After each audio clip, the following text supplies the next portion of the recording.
பாருங்க, பாவு பஜ்ஜி மசாலா எல்லாம் வதக்கி கொட்டி வேக வச்சுருக்கிறேன். இப்போ பாவு பஜ்ஜி மசாலா போட போகிறேன். எல்லாம் வதக்கியாச்சு, பட்டரை போட்டாச்சு, எல்லாம் போட்டாச்சு. இப்போ பாவு பஜ்ஜி மசாலா மட்டும்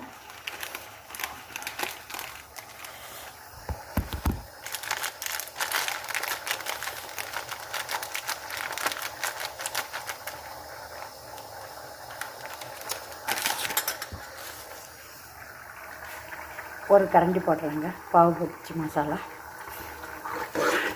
நல்லா ஒரு 10 நிமிஷம் தீயை வடித்து வச்சு நல்லா அந்த எண்ணெய் மேலே வர முடிய வதக்கணுங்க. நல்லா மையாக வதக்கணும்.